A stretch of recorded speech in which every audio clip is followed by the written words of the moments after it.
A Swift Kick in the Ass, episode 73. All big changes start with a swift kick in the ass. Join the journey of lifelong friends, John Curren and Tom Stewart, as they make conventional thought bend over and take a boot to the keister.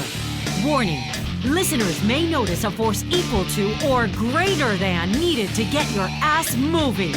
A swift kick in the ass, living life on your terms. Welcome, I'm Tom Stewart, and I'm joined with my lifelong childhood friend, John Curren. And today we talk about the catch-22 of choice. That would be freedom of choice.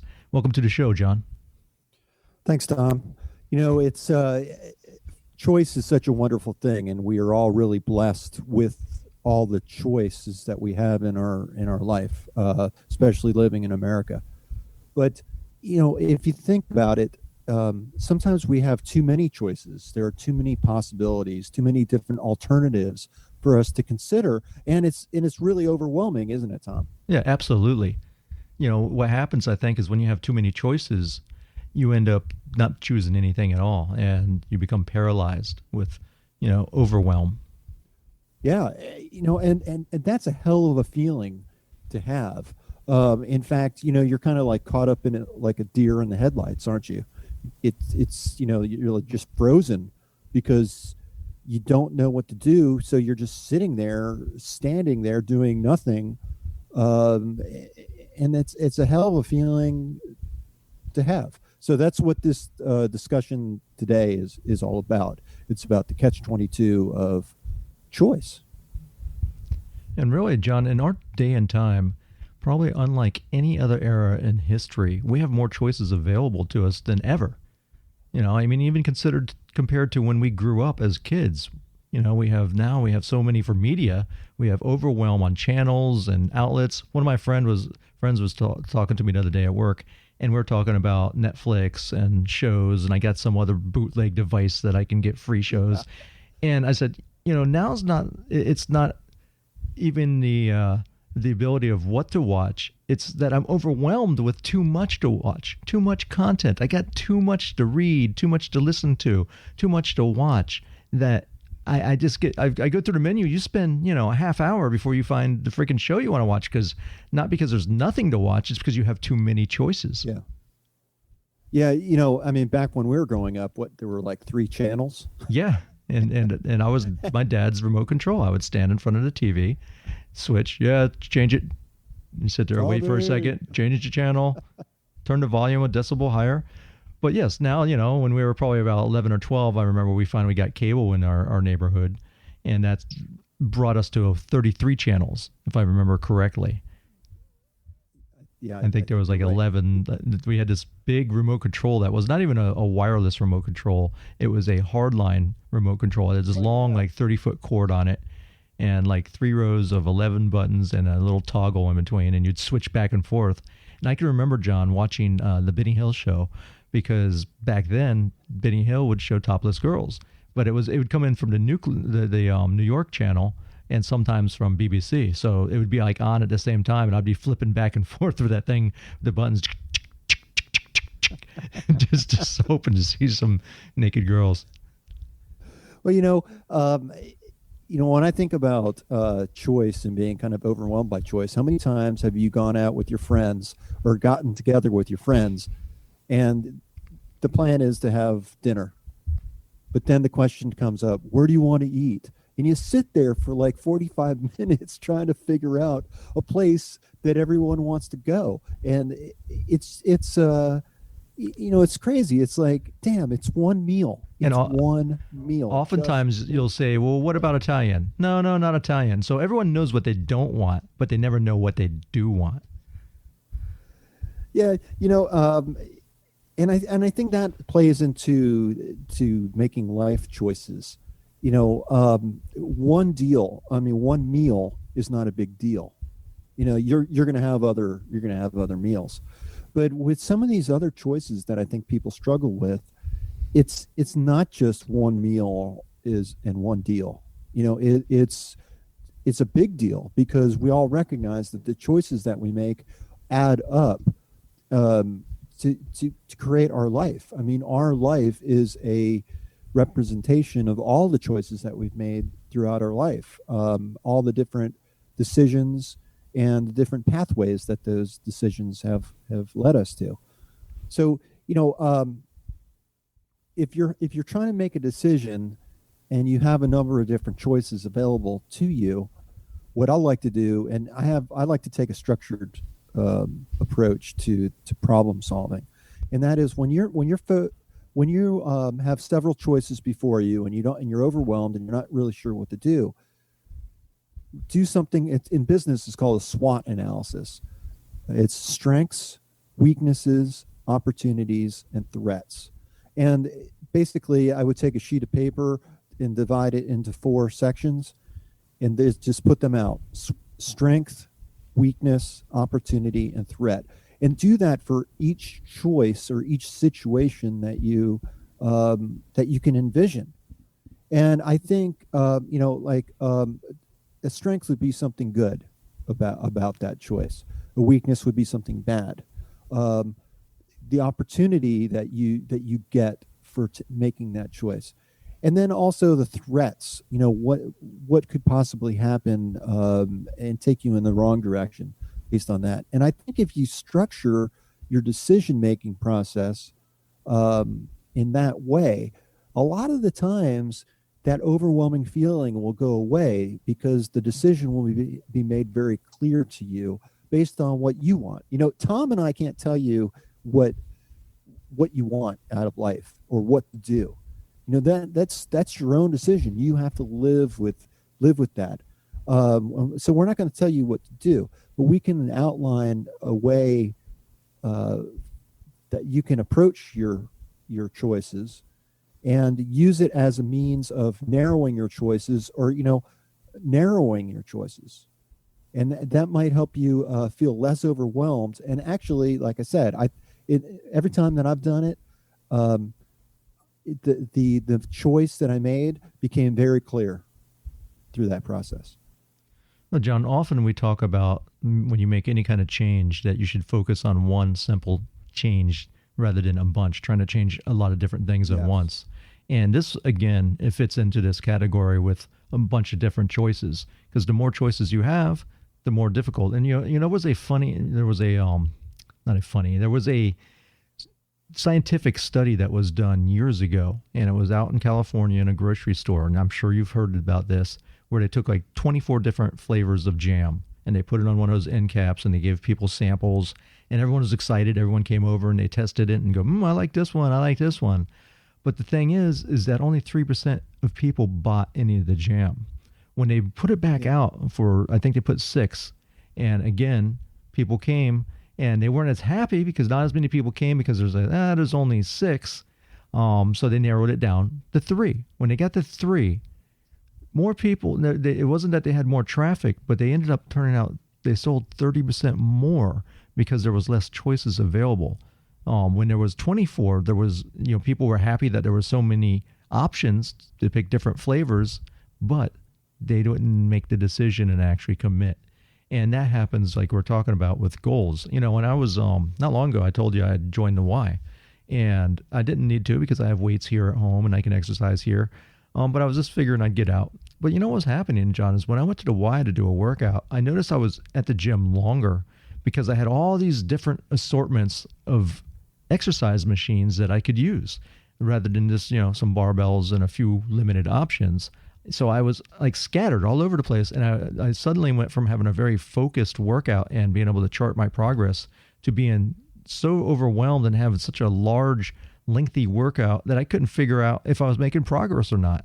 So you know what? I quit the Y, and I figured, it also got rid of that barrier of having to drive somewhere before I worked out. I just walk out on my back patio now, and it got rid of that option of choice. So I have certain exercises, I focus on those, and I'm able to track and progress them a lot better than if I had a bunch of different assortment and varieties of choice to me.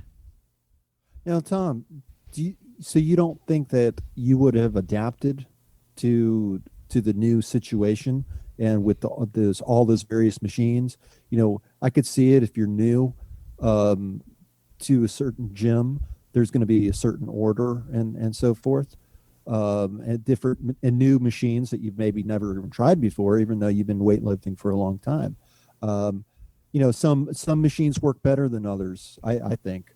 But don't you think that maybe you would have kind of had a learning curve involved and then settled in on those machines that you liked in the long run? I don't know. I think I found myself straying too much away from the basics, which are, the building blocks of, if you're muscle building or strength training, the squat, the bench, the deadlift, pull-ups and rows, that kind of stuff, and getting into all kind of different cable exercises and things that were not really making that big of a difference. Let me give you an example. Yeah. If you do there's a variation on the lat pull down where you can pull it. It's a straight arm pull down that you pull in front of you, and it works like your rotator cuffs. But in comparison to that's not going to add too much mass onto you compared if you did some bent over rows. There's a big difference. And I think that I got into too many of those little assistant exercises, and before I knew it, like I said, I was like there longer, and I was like, well, I can do all this at home. Why am I paying, this extra money to go someplace that I don't really need to go? So I just simplified it. I got rid of the membership, went back to basics, and I can track progress much better. Okay. That's good. I'm reminded of when you go to a restaurant that has like such an extensive menu, 10 to 12 pages long sometimes. It's like, what the hell are you going to eat? I mean, it takes you longer to decide, and you keep going back and forth and back and forth.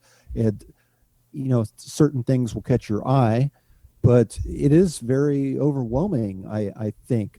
Whereas I remember my dad telling me the best restaurants had a very limited menu. Absolutely. Everything on their menu was awesome. And, that they did it superbly. And those restaurants were the real money makers. According to what my dad used to tell me when I was growing up. No, I agree. I know I've been to many restaurants, or especially these chain restaurants where they come down and they slap down a menu, and it's like a book. Literally, there's probably like 10 pages in it, and you're flipping through and you're going, wow, yeah, it's so confusing. And then when you order something, John, you don't know if you made the right choice. You're like, should I have ordered that? Or maybe I should have got the chicken marmalade.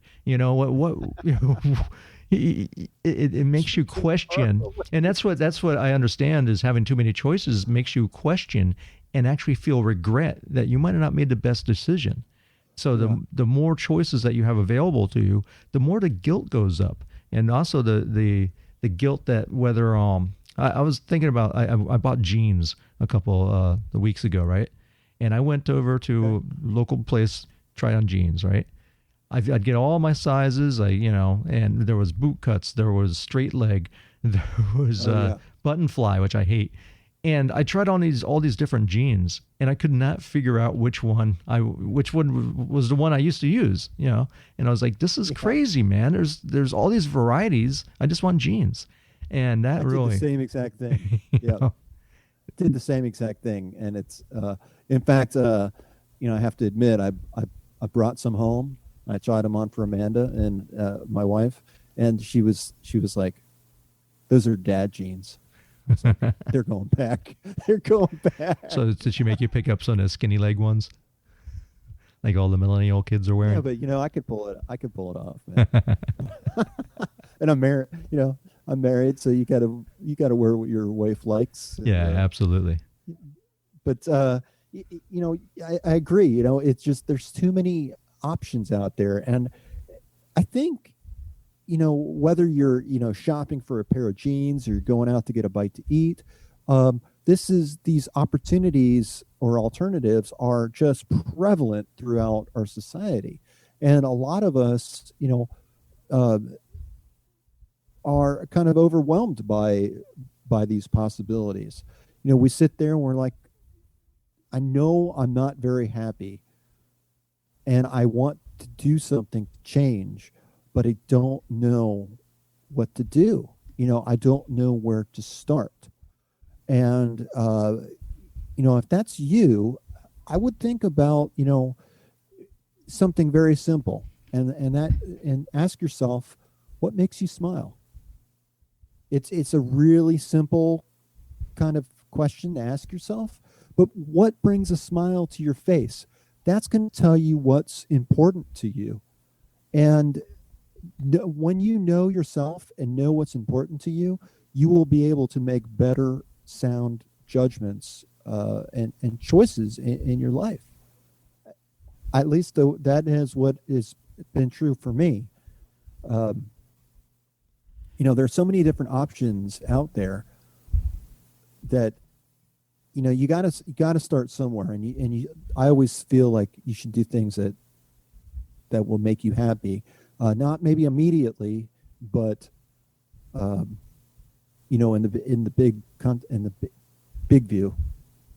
There's a speaking of food and restaurants, because it's just such a great analogy. We go to a yogurt shop here locally, and it's one of those yogurt shops where you can go and get whatever flavor you want. They charge you by the weight of the actual cup, so you can put whatever flavor, whatever toppings, and they got an assortment of flavors, and they got taste cups and stuff. And normally what I do is I make a goulash of all these different flavors that I think are going to taste good, throw on some toppings, and then I get it, and then I'm like, oh, it's so sickening sweet. It just doesn't mix well, compared to if you go someplace and you buy, an ice cream sandwich, right, in a wrapper. That's already proven to taste good. It's already a good combination, but we have all these choices and we think the more the better. We're going to throw all this stuff in there. It's going to be awesome, but it usually ends up tasting a lot worse. That's definitely not the case in cooking. Oftentimes, the more ingredients you add, the more just overwhelming the tastes are, and it sounds really good, but it's not. Just keep it simple. And I think that goes with the ingredients of life. I read something recently that talked about how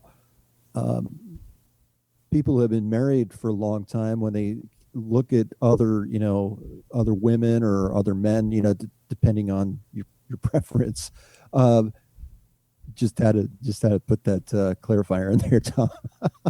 But when you look at other people outside of your spouse, that can also make you feel like you've left, you've lost something, because you're tied to this one person.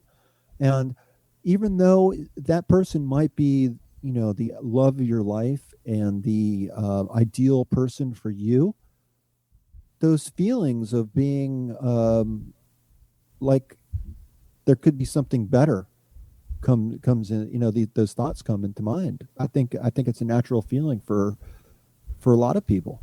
Well, and because we're making a choice probably at an early age to spend our lives with one person for a lifetime. So it often, we might have different mindsets than when we were younger.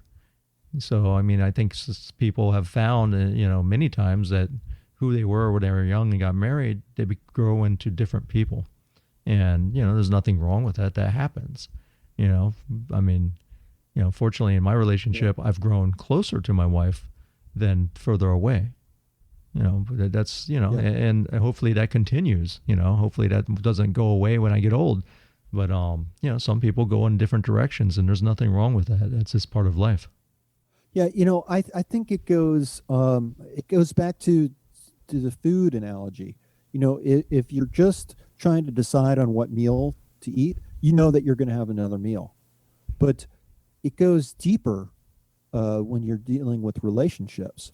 When you make a commitment to someone to marry them and to stay with them for the rest of your life, that goes a lot deeper than just, one meal. You're talking about, peanut butter and jelly sandwiches the rest of your life. Oh, it's like that documentary Super Size Me, where the guy ate at McDonald's every day, and by the 30th day he was throwing up every time he tried to eat the same food. I'm just thinking, I'm thinking, man, I hope my wife doesn't listen to this. But when you get married, you're thinking, oh man, lobster. I'm marrying up, But I think if you ate lobster day in and day out for decades, I could see why you would want to look towards the peanut butter and jelly sandwich. Well, they say absence makes the heart grow fonder, so all you have to do is skip a couple meals, and then your lobster will look really nice to you. Yeah. Figure out some other ways to serve it up rather than the same way, you know? Yeah, and I'm not saying don't be committed. I'm just trying to say that I think those feelings are natural feelings, but thinking about something and taking action on it are quite another thing. And if you're in a committed relationship, then that's going to be offering a lot more, a deeper and more rooted value to you, over time, rather than just, I wouldn't go back to dating if you paid me. I'm glad I don't have to do that. Well, one thing, John, I was in researching this episode, I came across a guy named Barry Schwartz who wrote a book called The Paradox of Choice. And he's given some lectures. You can find him on YouTube. He's given a TED Talk, and he spoke at Google. And he was talking about plastic surgery and our looks. And it was saying how years ago, you were born the way you looked. That's the only option you had. That's, and you just sucked it up, and that's who you were. But now he says that we tend to get guilty of how we look because we know it's in our power to change it, whether it's through plastic surgery or exercise or diet or clothes. We can change what our external appearance looks like. And he says that the American people and people around the world have now formed a guilt around that. So if they're out of shape or they don't look the way that they want to look, or they're not attractive, then they get a certain guilt about themselves that, I should be doing more, I should be doing that. And he said that didn't exist years ago because we didn't have the choice to do all these other different things, or we didn't know how to, train the body to look a certain way, or, we didn't have the technology to suck fat from one part and inject it somewhere else. So it's very interesting. Yeah, you know what? That is very interesting. If you look at a lot of celebrities, some of them seem not to age at all. But then again, in contrast, others have had the plastic surgery and they look totally plastic and nothing like their former selves. But I was really thinking about how people tend to take better care of themselves. I think, especially where women are concerned, it seems like they really, a lot of them are very fit, especially considering their age.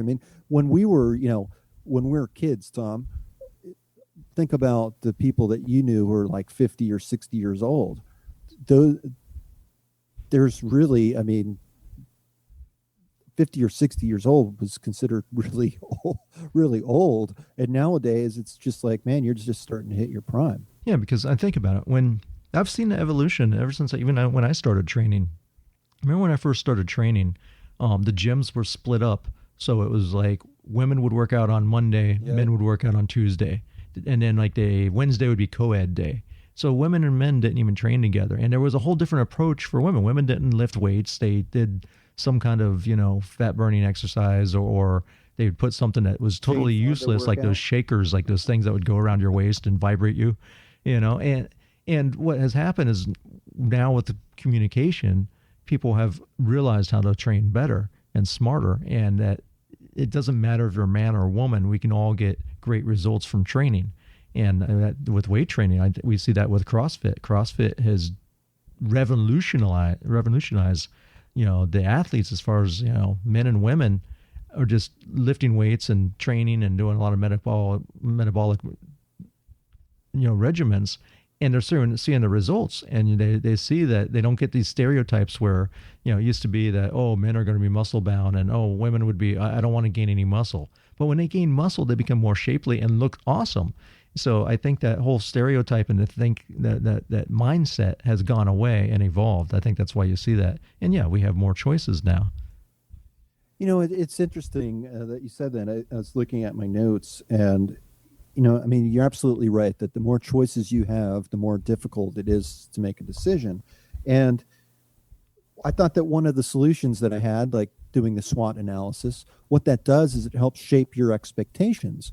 But what you just mentioned about technology and communication and about how the spread of information, how that's easier these days, that also plays into expectations, because through mass communication, you're able to see the results of certain diet, certain exercise, whatever it is. You have a better idea of what to expect without ever having to go through that yourself. We all learn from each other, but expectations, I think, are really key to the choices that we do make, because experience is the best teacher to know if a decision is good or bad. But because of technology, because of how information spreads these days, it really has changed us in a number of different ways. We know it has shaped our expectations because of that knowledge and learning through others.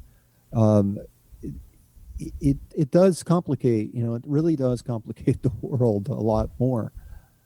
When I was listening to that video by Barry Schwartz, during his lecture, one of the other things, John, that he was talking about was, if they take a supermarket and they limit the choices, where, instead of having, 50 different cereals, they give you 3. But they take those 3 and they give you more quantity of them, so the shelves look the same. They're still packed with cereal boxes, but there's only 3 choices. That people are actually happier. If they only have those 3 and they don't have that many, then there's people are like, well, how come I don't have more choices available to me? But when they're actually stocked and there's only 3 choices, people are happy and content, and they move on their way. And that's what his whole philosophy was, that we should embrace voluntary constraints on our freedom of choice, and instead of kind of put ourselves on a diet per se and limit ourselves. So maybe you don't. That's what I was talking about when we're trained. Don't try to choose from all these 25 different exercises. Pick 1 or 2 and stick with them and do them over and over until you get some progress, and then switch it every once in a while. Yeah, there's another analogy, and it talks about pathways, and about how you're at a fork in the road, and there are 2 paths, and one path has strawberries, and the other path has blueberries. And which path is better? Well, that all depends. How much you like strawberries or how much you like blueberries. Neither one by itself is necessarily good or bad. It's all really based on your preference of what you like. Now, if you're allergic to blueberries and strawberries, you're just out of luck, man. you might need to find another path. Well, think of the famous poem by Robert Frost, where about the path that diverged in the woods, right, where you took the one that was less traveled by, and that made all the difference. Imagine if you came up to that path, and instead of only having 2 choices, you had 100. What's the chances of you picking the right path? Right. So and I think that's what happens, and what I understand is we start to regret questioning, have I taken the right path? Am I on the right journey? Have I married the right person? Have I chosen the right career field? Have I gone to the best college that I possibly could for me? Yeah, and I think when you're confronted with feelings like that, you need to try to understand why you're feeling like that. Maybe it's nothing, and it's just a passing phase. It's we all have good days and bad days, and we all have millions of thoughts cross our mind on a daily basis. But maybe this feeling will go away. Maybe it's lingering, and maybe it's persistent, and it's occurring over a long period of time. Try to get better touch of better feeling. Or, gosh, I'm just jumbled all that up. Try to understand what's driving that feeling before you go ahead and make a choice. It might save you in the long run. Choices, and you will make better choices the better you know yourself. And sometimes you're not going to know what the right choice is, and you have to take some type of action and try to go down that path. And experience is going to teach you, whoa, wait a minute, I really don't like this at all. In fact, I think a lot of people go to college because they have certain interests. They persevere, they get that degree, they get in the workforce, and they think, what the hell have I done? And that's okay. I mean, most people who have a college degree don't even work in their field that they went to school for. It's prevalent within our society, but it's okay to change your path. And Robert Plant from Led Zeppelin, there's still time to change the road you're on. There are two paths you can go by, but there's still time to change the path. And I don't see anything necessarily wrong with changing your path. I think what's important is your end goal, and being very clear with what you want. If you're trying to get from point A to point B, there's a million different ways that you can get there, and it depends on how bad you want to get to point B, as far as the pathway that you take and the diversions that you take. And it's that million different ways that will make you feel regret and question everything you do. Yeah, no, I guess what I'm saying is that, you could take a million different ways to get from point A to point B, rather than just taking the direct route that that's going to get there. And what happens to a lot of people, I think, are they take so many different twists and turns off of their main route that they lose sight of what they were seeking in the first place. And I'll be the first to admit, I when I was growing up, I didn't want to. I was not a big proponent of goals. I thought, that I want to be spontaneous. I want to be adventuresome, and you don't know what the world is going to throw at you. I could justify it as just as anybody could. I wanted to have fun. I didn't want to be stodgy and structured, but that does have its place if you're trying to get someplace. Like if you want to drive from Florida to New York, like a lot of people do every year growing up in Florida, that it's just like southern New York and lower Canada because of all the snowbirds.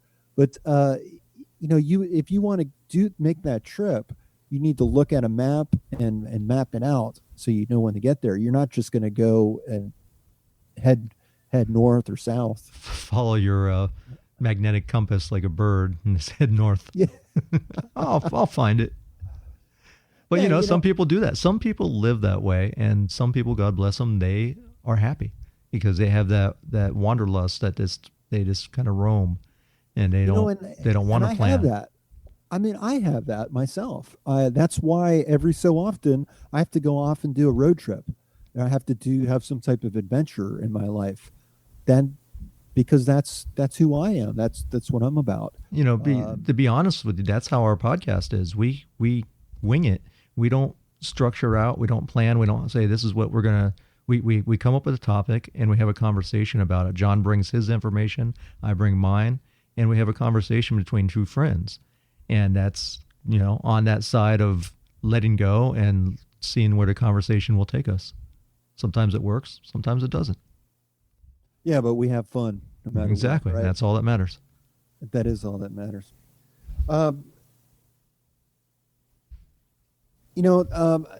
As long as we're talking about choices, I think too that when you're overwhelmed by choices, it's also good to think in terms of control and what aspects of your situation you have control over.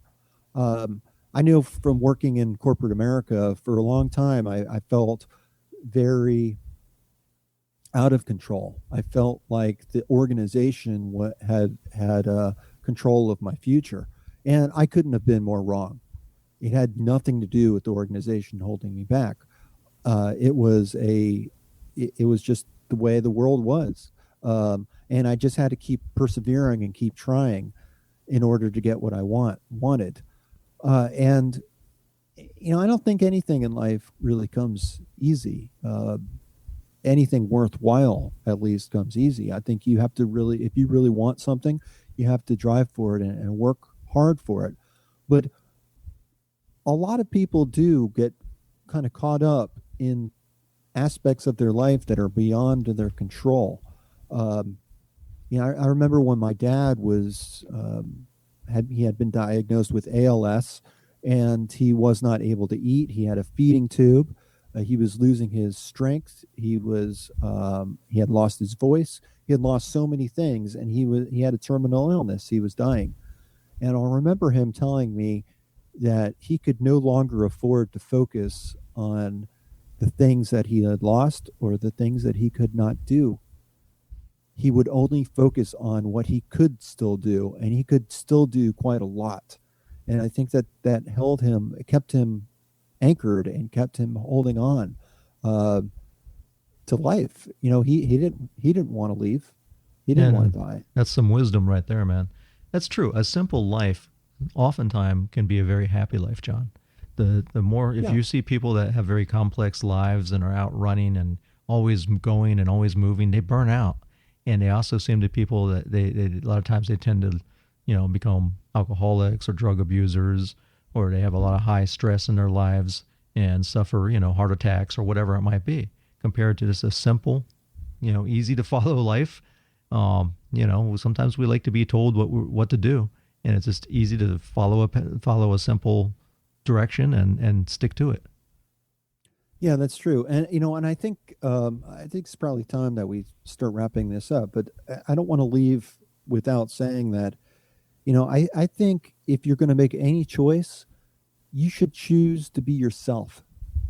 And that seems kind of real simple, and it seems kind of nonsensical that you would choose to be someone that you're not. But I think with the spread of information, with all the various, celebrities that are in our daily lives, where we see pictures, we see videos of how other people are living their lives, that does contribute to perceived choices that we have. And we look at how others live our lives or live their lives, and it can make us want a different life, rather than really focusing on what we have and all the blessings that we have, and and the life that we were born into, and making the best possible life out of that. Back in the 90s, they used to say, keeping up with the Joneses, and that was very materialistic and a way of he's cutting me off. I was not trying to shut you up. Sorry. That worked. You can keep on going, man. I'm sorry. I didn't mean to interrupt. I actually fat fingered that.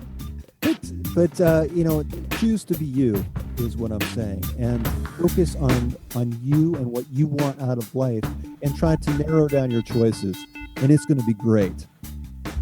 Well, we thank you for listening. I'm Tom Stewart. That's my buddy John Curren. Don't forget to check out swiftkickinatheass.com. Join our membership. It's free. Get John's simple spending plan, some courses on how to change your life, and we'll always be adding new goodies in there. All you need is to drop your email in there. Thanks for listening. Peace. Yeah, thanks for listening. Peace.